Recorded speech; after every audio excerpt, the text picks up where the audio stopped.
सबको प्रभु की तरफ से मैं बहुत बहुत आप लोगों का धन्यवाद करता हूँ और प्रभु को जय मसीह की कहता हूँ। और आज का दिन प्रभु ने हमारी जिंदगी में एक बहुत ही अच्छा दिन बनाया। जैसे कि गुजरे दिनों में प्रभु ने मौका दिया था कि हम प्रभु की तारीफ करें, प्रभु की प्रशंसा करें और खास तौर पे प्रभु के वचनों को हम एक दूसरे तक पहुंचाएं, क्योंकि प्रभु ने कहा है कि मेरे वचनों को दूर दूर तक, जगत के कोने कोने तक पहुंचाएं। मैं प्रभु का धन्यवाद करता हूं आप सबको कि आप आज इस प्रार्थना सभा में शामिल हैं और आप इस वचनों को देख रहे हैं और ध्यान से आप इन वचनों को सुनना, और जिसके कारण आपको बहुत आशीष मिलेगी। आज का वचन हम शुरू करेंगे भजन संहिता उसका 32वां अध्याय। भजन संहिता 32वां अध्याय 1 से 5 तक पढ़ेंगे और आवाज थोड़ी सी ऊंची हो, स्पीड थोड़ी कम हो, ताकि हर एक को समझ आए।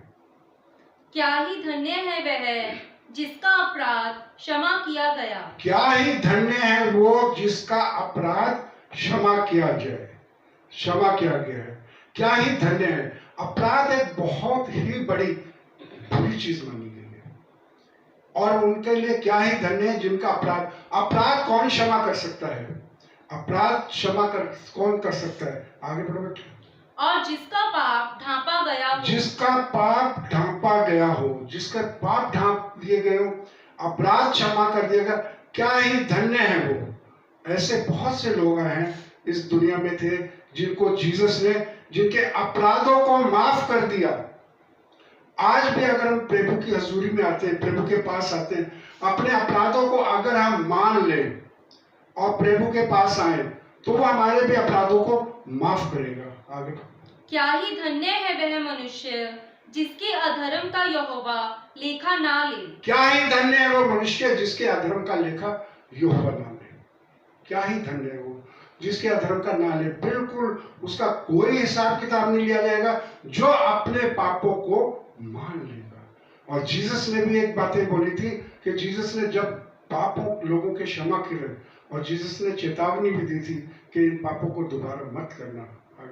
और जिसकी आत्मा में कपट ना हो। हाँ, जिसकी आत्मा में कपट ना हो। पढ़ते रहो। जब मैं चुप रहा तब दिन भर करहाते करहाते मेरी हड्डियां पिघल गई। जब मैं अपने पाप के प्रति चुप रहा, मैंने अपने पापों को छिपा के रखा, मैंने अपने पापों को उजागर नहीं किया, बताया ही नहीं। और जब मैंने अपने पापों को बताया नहीं, उजागर नहीं किया, और उसके कारण क्या हुआ, मेरे पाप मेरे को अंदर अंदर अंदर परेशान करते रहे। इस लाइन को दोबारा पढ़ो। जब मैं चुप रहा तब दिन भर करहाते करहाते मेरी हड्डियां पिघल गई, क्योंकि रात दिन मैं तेरे हाथ के नीचे दबा रहा। रात दिन मैं तेरे हाथ के नीचे दबा रहा, मैं परेशान रहा, कि मेरे अंदर जो मेरे पाप थे वो मेरे को परेशान कर रहे थे। मैंने उन पापों को नहीं निकाला, अपने अंदर रखा। इसलिए प्रभु कहते हैं अपने पापों को अपने अंदर ना रखो, उन्हें निकाल दो, प्रभु के सामने रखो। आगे बढ़ो। और मेरी तरावट धूप काल की सी झुर्राहट बनती गई। जब मैंने अपना पाप तुझ पर प्रकट किया और अपना अधर्म ना छिपाया और कहा मैं यहोवा के सामने अपने अपराधों को मान लूंगा। जब मैंने अपना पाप मान लिया, जब इंसान अपने पापों को मान लेता है और प्रभु उसे बिल्कुल माफ कर देता है, बिल्कुल माफ कर देता है। इसलिए मैं ये आप लोगों से कहता हूँ, मैं अपने आप से कहता हूँ, ये बात मत सोचो कि आज मैं पाप के बारे में बोल रहा हूँ कि मैंने पाप नहीं किया। पाप तो हर इंसान से हुआ है, हर इंसान से। बाइबल में बताया गया कोई ऐसा इंसान नहीं है जिससे पाप ना हुआ हो, चाहे वो कितना भी धार्मिक है, कोई भी। आज हम भी ये सोच रहे हैं कि शायद हमारी जिंदगी में हमारे से कभी पाप नहीं हुआ, क्योंकि बाइबल जो बताती है बिल्कुल सही बताती है। इसके लिए बाइबल में लिखा सभोपदेशक 7:20।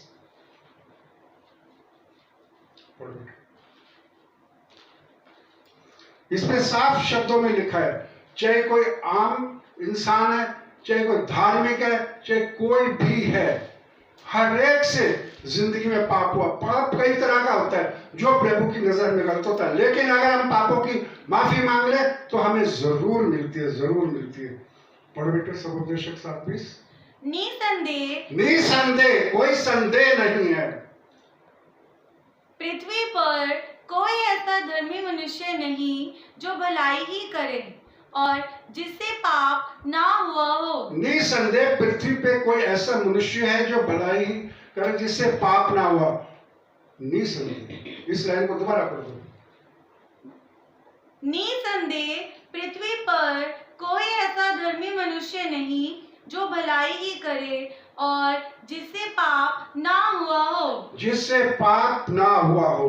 कोई भी ऐसा मनुष्य नहीं है जिससे पाप ना हुआ। हर एक से पाप हुआ, हर एक से पाप हुआ। कई पाप ऐसे होते हैं कि जो छुप जाते हैं, लोगों के सामने छुप जाते हैं, सामने नहीं आते।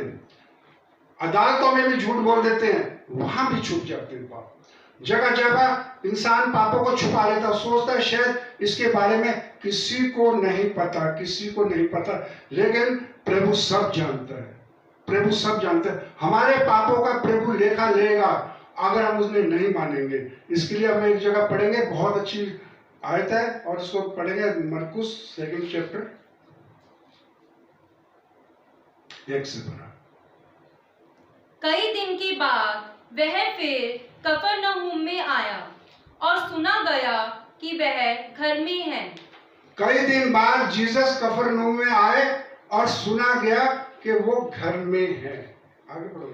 फिर इतने लोग इकट्ठा हुए कि द्वार के पास भी जगह नहीं थी। इतने लोग इकट्ठे हो गए। जब जीसस के बारे में पता चलता था कि जीसस आए हैं, तो बहुत जनता इकट्ठी हो जाती थी जीसस को देखने के लिए। बहुत लोग आते थे कि जीसस को देखे, कैसे जीसस, क्योंकि जीसस के कामों को देखा था। और वो जब भी जीसस के पास आते थे, चंगाई लेने के लिए आते थे, बीमारों को लेके आते थे, लंगड़ों को लेके आते थे, उन लोगों को लेके आते थे जिन्हें डॉक्टर सही नहीं कर सका। आज हमारी जिंदगी में ऐसे बहुत से दुख हैं, बहुत सी ऐसी समस्याएं हैं। हम जाते हैं डॉक्टर के पास, सही नहीं होते। डॉक्टर कहते मैंने टेस्ट किए, सारे टेस्ट किए, मुझे कहीं कोई नजर कमी नहीं है, लेकिन वो इंसान फिर भी परेशान है, फिर भी उसे चंगाई नहीं मिल रही, फिर भी चंगाई नहीं मिल रही। फिर जिस आगे बढ़ो बेटे। और वह उन्हें वचन सुना रहा था। वो उन्हें वचन सुना रहा था। जीसस उन्हें वचन सुना रहे थे। क्या सुना रहे थे? आगे बढ़ो। और लोग एक लकवे के रोगी को 4 मनुष्यों से उठवाकर उसके पास ले आए। लोग एक लकवे के रोगी को, लकवा आप समझते हो कितनी भयंकर बीमारी होती है जिसमें इंसान परेशान हो जाता है, शारीरिक रूप से वो कमजोर हो जाता है। उस रोगी को लेके आए। फिर इस लाइन को दोबारा पढ़ो। और लोग एक लकवे के रोगी को 4 मनुष्यों से उठवाकर उसके पास ले आए, परंतु जब वे भीड़ के कारण उसके निकट ना पहुंच सके। जब वो भीड़ के कारण उसके निकट, भीड़ इतनी थी, बहुत ज्यादा भीड़ थी।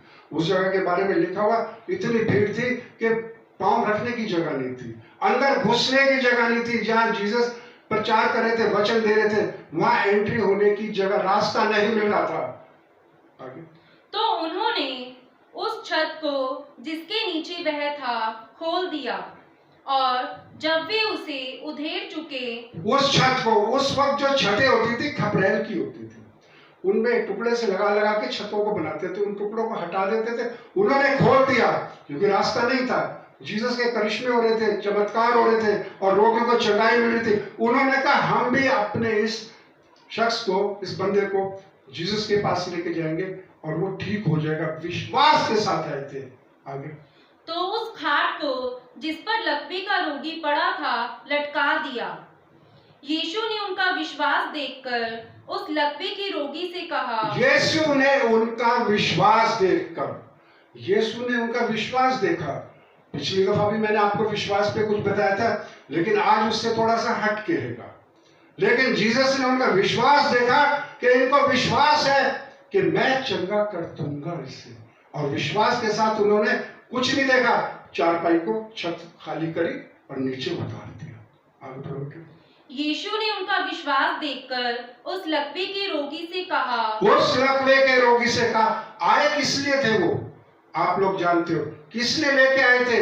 उसको चंगाई दिलवाने के लिए लेके आए थे। सारी जनता चंगाई लेने जा रही थी, लेकिन जीसस ने उसको क्या कहा? हे पुत्र, हे पुत्र, तेरे पाप क्षमा हुए। तेरे पाप क्षमा हुए। वो पाप क्षमा करवाने के लिए नहीं आया था, उसके मन में ऐसी कोई बात नहीं थी कि मैं पापी के रूप में जा रहा हूं। वो एक पेशेंट के रूप में गया था। उसको, उनके लोगों को भी नहीं पता था कि जीसस उसके साथ क्या सवाल करेंगे, क्या बात करेंगे। जीसस ने उसको क्या कहा, उसकी बीमारी को देख के क्या कहा बच्चे? हे पुत्र, तेरे पाप क्षमा हुए। तेरे पाप क्षमा हुए। इसका क्या मतलब हम निकालें? क्या मतलब निकालें? हे पुत्र, तेरे पाप क्षमा हुए।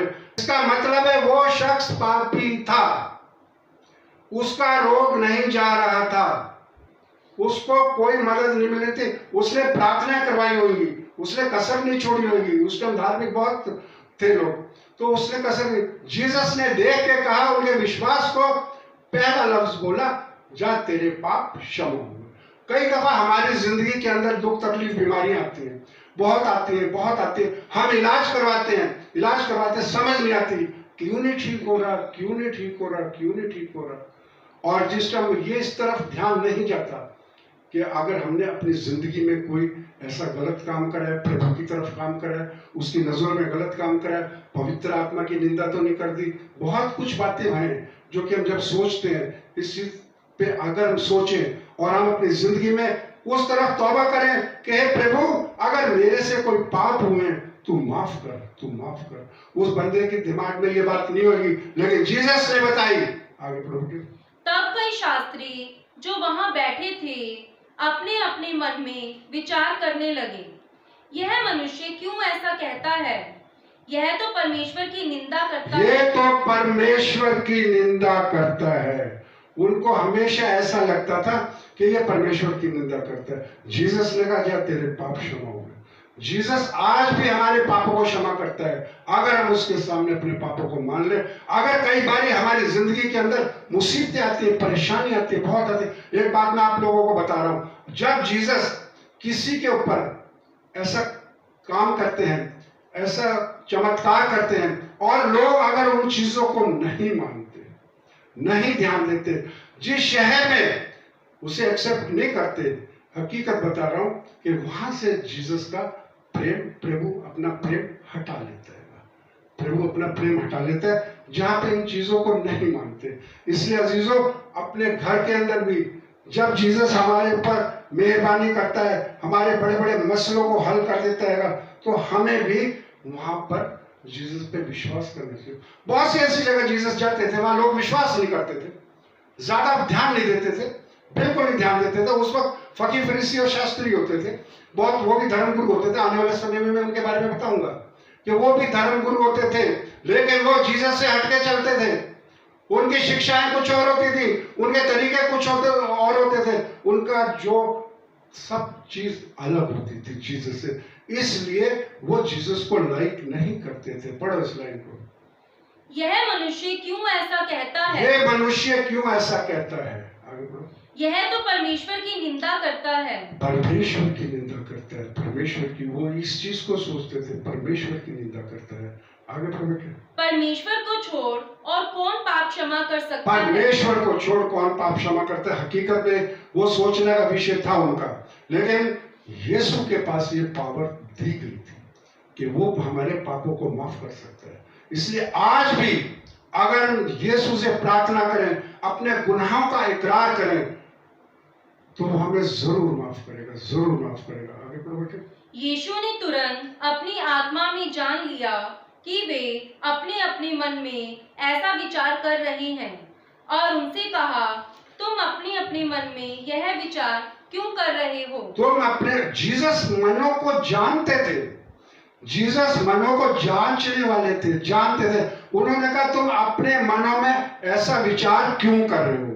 क्यों कर रहे हो? उन्हें पता था। सहज क्या है? क्या लकवे के रोगी से यह कहना कि तेरे पाप क्षमा हुए, या यह कहना कि उठ, अपनी खाट उठा और चल फिर?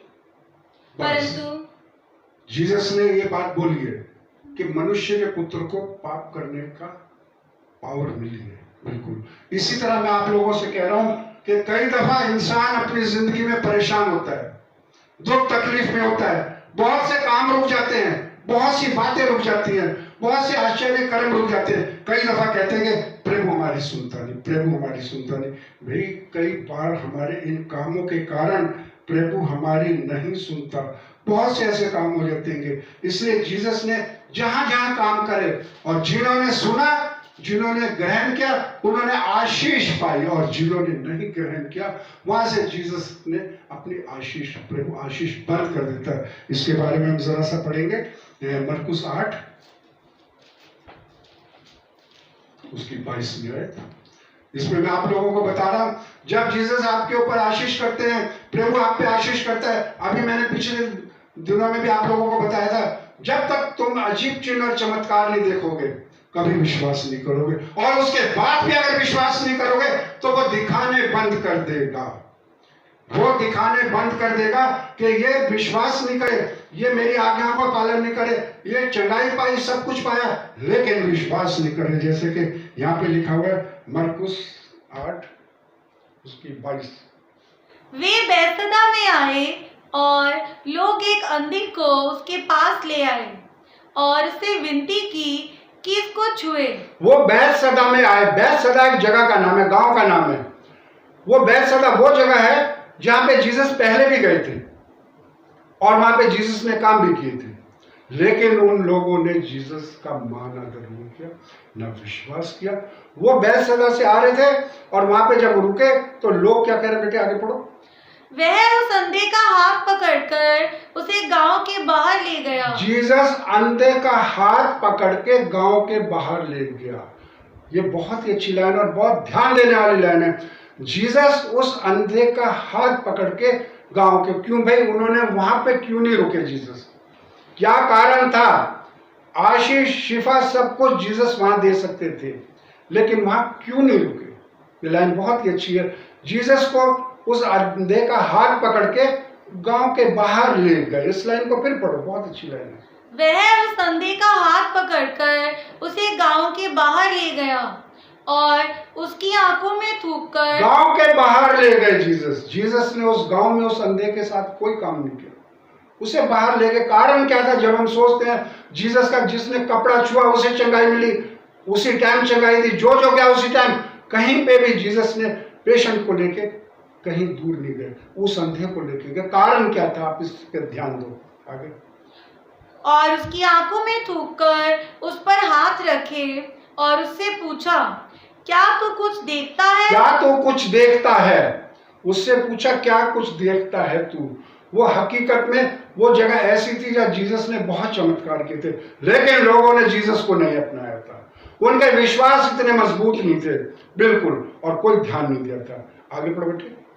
उसने आंख उठाकर कहा, मैं मनुष्यों को देखता हूँ, वे मुझे चलते हुए पेड़ों जैसे दिखाई देते हैं। आंख उठाकर कहा कि मैं मनुष्यों को पेड़ों से, उसे कुछ धुंधला दिखाई दे रहा था, चलता फिरता धुंधला, क्योंकि वो उस जगह से आया था जहां पे लोगों ने विश्वास नहीं किया था, लेकिन उसने कुछ विश्वास करना शुरू करा। आगे बढ़ो। तब उसने दोबारा उसकी आंखों पर हाथ रखे और अंधे ने ध्यान से देखा, वह चंगा हो गया। वो चंगा हो गया। अंधे ने ध्यान से देखा, वो चंगा हो गया। आगे पढ़ो बेटे। और सब कुछ साफ साफ देखने लगा। सब कुछ साफ साफ देखने लगा, लेकिन उसे चंगाई कहाँ मिली? उस जगह से हटने के बाद। ऐसी क्या बात है कि उस जगह उसे रोक के, वहां भी जीसस चंगाई दे सकते थे, वहां भी उसे शिफा दे सकते थे, लेकिन वहां से हट के आए और उसके बाद उसे शिफा दी, तब उसको दिखने लगा। इससे पहले हमने देखा था अंधों को, उसी टाइम विश्वास ने चंगा किया, विश्वास नहीं। यहाँ पे और बात है, आगे पढ़ो बेटे। उसने उसे यह कहकर घर भेजा, इस गांव के भीतर पांव भी न रखना। इस गांव के भीतर पांव भी न रखना। उसे घर भेज दिया और कह दिया इस गांव में पांव ना रखना। क्या कारण था क्यों ना पांव रखना? मत्ती 11:20। इस गांव का नाम आपने पढ़ा था बैतसैदा। इसमें कहा पांव ना रखना, कोई कारण था, जो कि उस गांव के ऊपर से आशीष हटा दी थी, कि वहां जीसस का मान आदर नहीं, जिस घर में जीसस का मान आदर नहीं, जिस घर में जीसस करिश्मा करता है, आपकी जिंदगी में करिश्मा करता है, अगर आप उसको नहीं विश्वास करते, नहीं उस पर ध्यान देते, तो जीसस वो हाथ हटा लेगा, आशीष का हाथ हटा लेगा। प्रभु का हाथ इतना छोटा नहीं कि उद्धार ना कर सके, और ना ही इतना ऐसा ऊंचा नहीं सुनता जो आपकी आवाज सुन ना सके। किन्हीं कारणों से ऐसा हो जाता है। पढ़ो बेटे। तब वह उन नगरों को उलाहना देने लगा। जीसस ने उन नगरों को उलाहना दिया हुआ है जहां पे जीसस ने काम किए, लेकिन लोगों ने विश्वास नहीं किया, चमत्कार किए, आश्चर्य कर्म किए। अब जीसस ने पहले कहा था, जब तक तुम चिन्ह और चमत्कार नहीं देखोगे, विश्वास नहीं करोगे। वो भी जीसस ने करके दिखाए, लेकिन उन्होंने नहीं जीसस को अपनाया, नहीं अपने गुनाहों का इकरार करा। आगे पढ़ो बेटे। जिनमें उसने बहुत से सामर्थ के काम किए, जिनमें उसने बहुत से सामर्थ के काम किए। अभी आपने संदेह के बारे में पढ़ा था, उसके गांव के बारे में पढ़ा था, उस गांव का नाम क्या है आपने पढ़ा था। आगे पढ़ो बेटा। क्योंकि उन्होंने अपना मन नहीं फिराया था। उन्होंने अपना मन नहीं फिराया था, उन्होंने अपना मन नहीं फिराया था। जिस जगह लोग अपना मन नहीं फिराते, तो ये बहुत बड़ी मिसाल हमारे सामने, बहुत बड़ी मिसाल हमारे सामने कि जीसस की आशीषें, प्रभु की आशीषें खत्म हो जाती हैं। आगे पढ़ो बेटे। हाय खुराजीन, हाय खुराजीन, ये भी एक जगह का नाम है। और हाय बैतसैदा, बैतसैदा जिसका नाम अभी आ रहा है, जिसका जिक्र अभी आप लोगों ने पढ़ा है कि उसको गांव से बाहर ले गया, उस जगह का नाम ये है। इस लाइन को पढ़ो बेटे।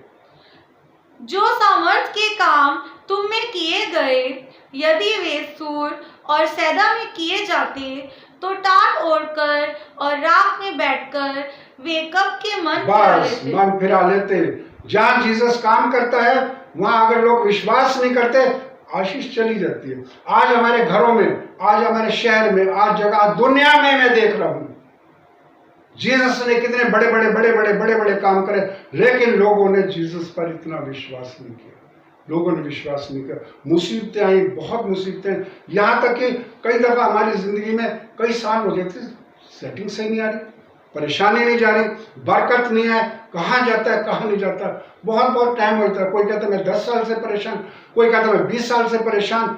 इसलिए अजीजों, इस चीज़ का ध्यान देना है कि कहीं हम खुदा से हटके तो कोई काम नहीं करें, प्रभु से हटके कोई काम नहीं करें, कहीं हमने अपनी बातें छुपा रखी हैं, ऐसी बातें नहीं होनी चाहिए, क्योंकि बहुत लंबे अरसे तक लोग परेशान रहते हैं, उन्हें नहीं पता होता है। इसके बारे में मैं एक और जिक्र करूंगा, जहाँ पे एक शख्स का जिक्र है, यूहन्ना 5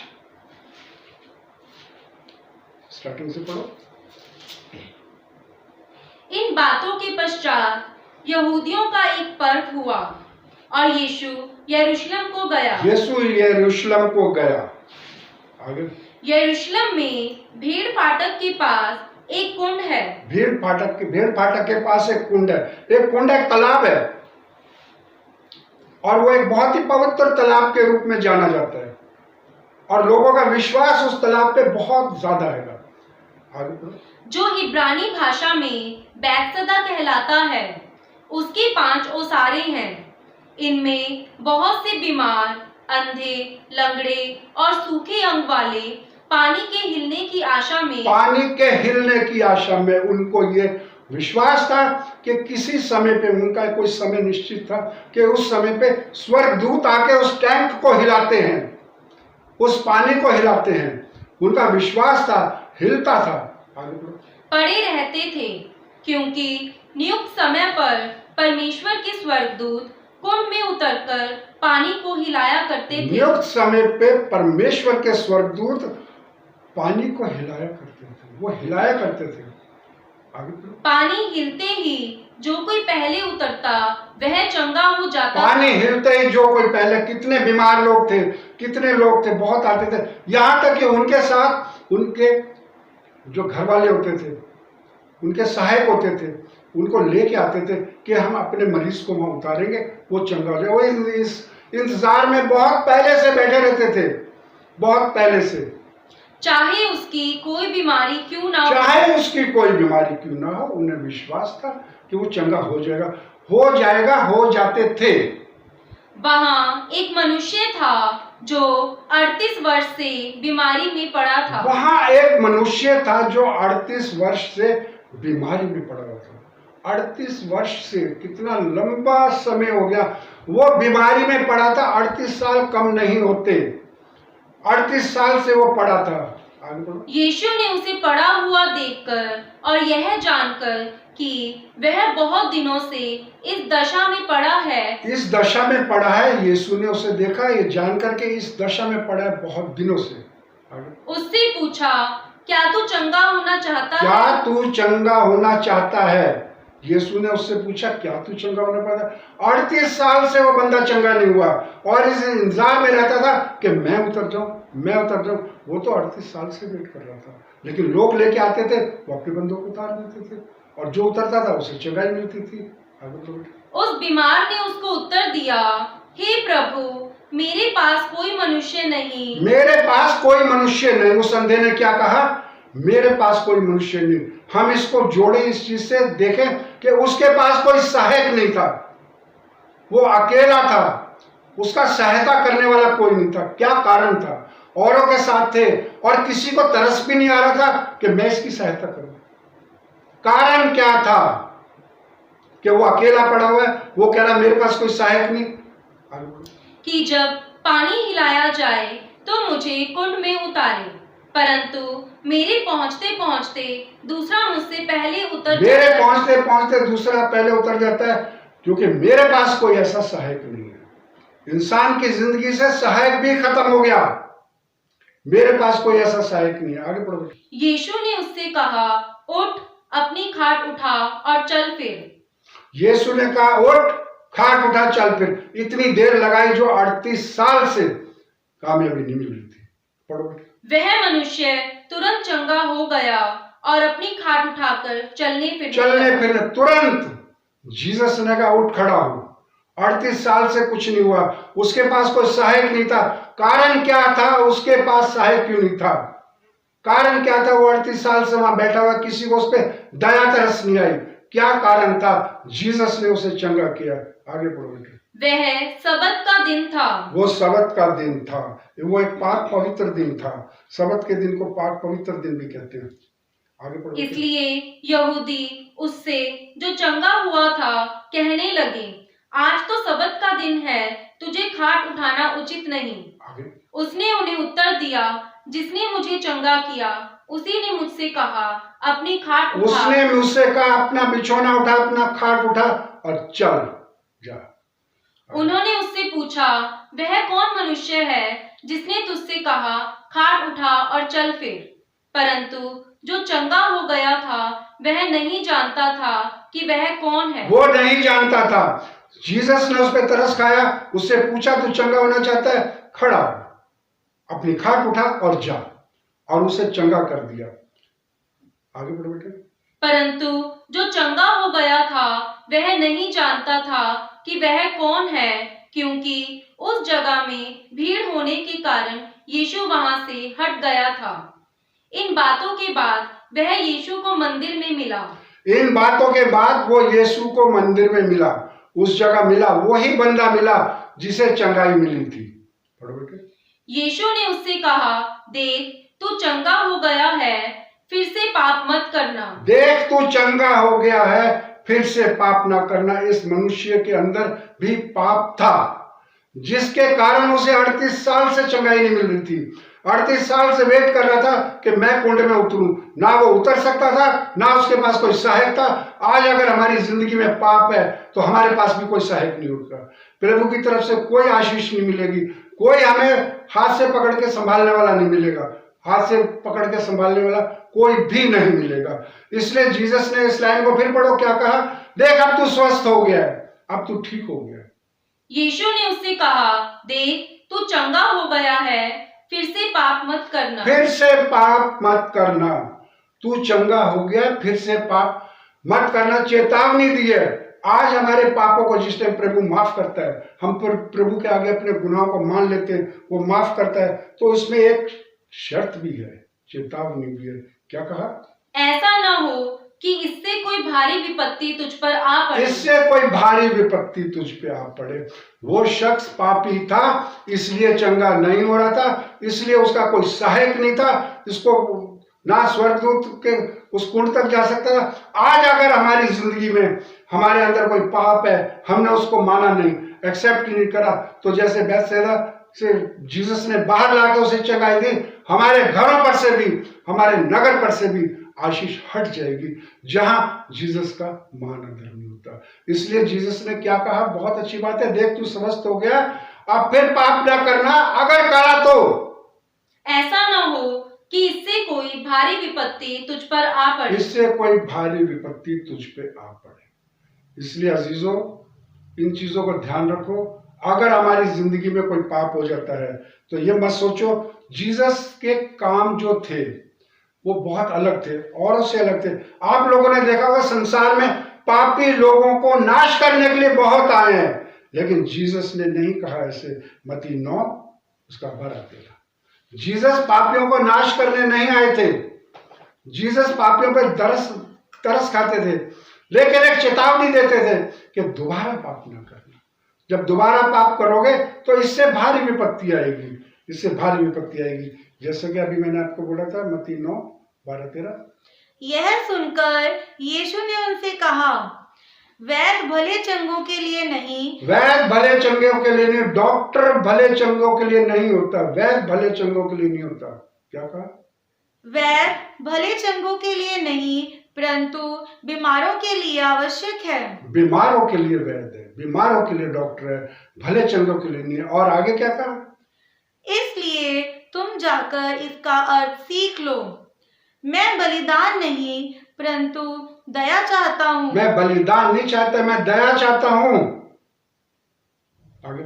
क्योंकि मैं धर्मियों को नहीं, परंतु पापियों को बुलाने आया हूँ। मैं धर्मियों को नहीं, धर्मी तो ऑलरेडी सही है, बिल्कुल ठीक है। मैं पापियों को बुलाने आया हूँ। और जगत में हमने देखा है, पढ़ा बहुत जगह, पापियों में नाश करने के लिए तो आए हैं, लेकिन पापियों को बचाने के लिए जीसस ही आए हैं।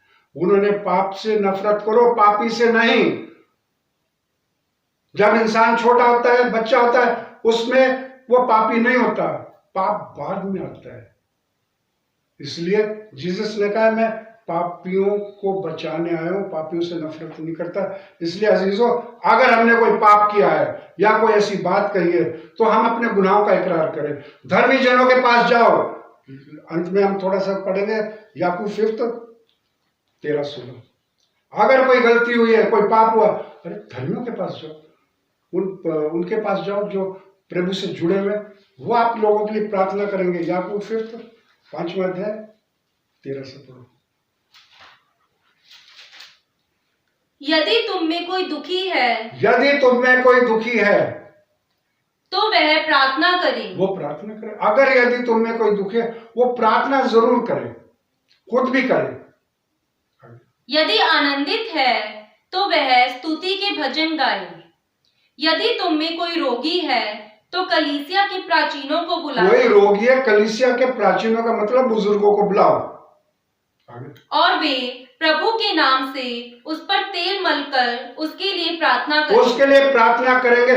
धर्मी जनों को बुलाओ। धर्मी जनों को प्रभु ने बहुत आशीष दी हुई है। क्या क्या आशीष दी है, बोलो बेटे। और विश्वास की प्रार्थना के द्वारा रोगी बच जाएगा विश्वास की प्रार्थना के द्वारा। और प्रभु उसको उठाकर खड़ा करेगा। और यदि उसने पाप भी किए हैं तो उनकी भी क्षमा हो जाएगी। अगर पाप किए हैं, आप प्रभु से प्रार्थना करो, घर में प्रार्थनाएं करवाओ, धर्मी जन को बुलाओ, उनसे पाप माफ हो जाएंगे। आगे पढ़ो बेटे। इसलिए तुम आपस में एक दूसरे के सामने अपने अपने पापों को मान लो। अपने अपने पापों को मान लो। अगर हमारे से किसी से कोई गलती हुई है, मान लो, एक दूसरे के मान लो। तो वो धर्मी जन जब प्रार्थना करता है, धर्मी जन की प्रार्थना से बहुत कुछ हो सकता है। पढ़ो बेटे। और एक दूसरे के लिए प्रार्थना करो जिससे चंगे हो जाओ। धन्यवाद, प्रभु का बहुत बहुत धन्यवाद। आज जो भी प्रभु ने वचन दिए हैं। मैं आप सबका धन्यवाद करता हूं और मैं आपसे विनती करता हूं, ये प्रभु के वचन है, आप इसे सब्सक्राइब करें और दूर दूर तक पहुंचाएं, दूर दूर तक पहुंचाएं। ये मेरे वचन नहीं है, ये प्रभु के वचन है। ये प्रभु ने, जीसस ने भी ये बात बोली है कि ये वचन मेरे नहीं है, ये वचन सब प्रभु के। और हमारा फर्ज बनता है इन वचनों को दूर दूर तक पहुंचाना, क्योंकि इसमें मैं आपको बता रहा हूं कि यूहन्ना 14 उसकी 24 में क्या लिखा हुआ है, जो मुझसे प्रेम नहीं रखता वह मेरे वचन नहीं मानता। जो मुझसे प्रेम नहीं रखता मेरे वचन नहीं मानता। अगर आपको प्रभु से प्रेम है, उनके वचनों का पालन करो, उनके वचनों को दूर दूर तक पहुंचाओ, जगत के कोने कोने तक पहुंचाओ। आगे, और जो वचन तुम सुनते हो वह मेरा नहीं वरन पिता का है जिसने मुझे भेजा। जिसने मुझे भेजा। इन वचनों के लिए मैं आप लोगों को फिर कहता हूं, आप जो आज के वचन है वो हमारी जिंदगी में बहुत महत्व रखते हैं, बहुत महत्व रखते हैं। अगर हम उसी तरीके से चले, अगर हमारे से कोई पाप हुआ है, हमने मन में छुपा के रखा हुआ है, वो हमें नुकसान करेगा, नुकसान करेगा। और इसी तरीके से अजीजों, आने वाले समय में मैं आपको और बहुत बहुत बहुत बहुत बातें जीसस की गहरी गहरी बताऊंगा। और इसी तरह किसी ने कहा है कि जीसस माफ करते हैं, प्रभु माफ करता है। प्रभु के भवन में आओ, प्रभु माफ करेगा। क्योंकि किसी ने ये बहुत अच्छे लफ्ज बोले, मेरे को याद है कि जब प्रभु के घर में देखते हैं भीड़ लगी रहती है, उसने जब देख के कहा लोग पापी जाते हैं, पापियों को माफी मिलती है, उसने कहा खुदा की तरफ हाथ उठा के, गर क्षमा करने की ना होती ये आदत तुम्हारी। खुदा माफ कर देता है। गर क्षमा करने की ना होती ये आदत तुम्हारी, तो सदा खाली रहती है अदालत तुम्हारी। अगर खुदा माफ नहीं करता तो कोई भी उनकी भीड़ में ना रहता, कोई भी उनको उपदेश नहीं देता। वहां माफी मिलती है तभी भीड़ लगती है। गर क्षमा करने की ना होती आदत तुम्हारी, तो सदा खाली रहती है अदालत तुम्हारी। तो बेटे, अजीजों, भाइयों बहनों, जितने लोग सुन रहे हैं सब इस चीज का ध्यान रखें। अगर हमारी जिंदगी में कोई गलत कार्य हो गए तो प्रभु आशीष बंद कर देगा, लेकिन उनको मानना है। जब भी हम प्रार्थना करते हैं हमें जरूर कहना है कि प्रभु अगर मेरे से कोई गलती होगी तो माफ कर। क्योंकि अभी हमने सबोपदेश 7:20 में पढ़ा था, कोई भी धर्मी जन ऐसा नहीं जिससे पाप न हो। आज हम देखते हैं, धर्मी जनों को देखते हैं, बड़े बड़े कष्ट भोग रहे हैं, अब सलाखों के पीछे हैं। भाई धर्मी जन सलाखों के पीछे हैं, उन्होंने क्या कारण है जो धर्मी जन, क्योंकि इसमें लिखा हुआ है तू जो औरों को सिखाता है पहले खुद उस पर अमल कर, पहले खुद उस पर अमल कर, उसको पहले तो खुद मान। आज धर्मी जन जो होते हैं, जाते हैं अदालत में, जाते हैं, पहले तो उन्होंने गुनाह किया होता है, फिर अदालत में जाके बाइबल पे हाथ रखते हैं, फिर वहां कसम खा के पवित्र आत्मा की निंदा करते हैं। इससे बड़ा पाप क्या होगा? जीसस ने कहा है, खुदा ने कहा है, ऐसे लोग दंड पाएंगे, बिल्कुल पाएंगे। प्रभु का धन्यवाद करता हूं कि प्रभु ने हम सबको इन सब चीजों से बचा के रखा है। जो प्रभु के जन होते हैं वो कभी पाप नहीं करते, जिनके अंदर प्रभु का आत्मा काम करता है वो कभी पाप नहीं करते। प्रभु का बहुत बहुत धन्यवाद। आने वाले समय में प्रभु का वचन इसी तरह जारी रहेगा, दुनिया के कोने कोने तक फैलाया जाएगा। आप लोग सब इसमें मदद करेंगे इसे दूर दूर तक पहुंचाने की। प्रभु खुश होगा, प्रभु की आशीषें बारिश आप पर बरकत की होगी। प्रभु का धन्यवाद हो। सबको जय मसीह।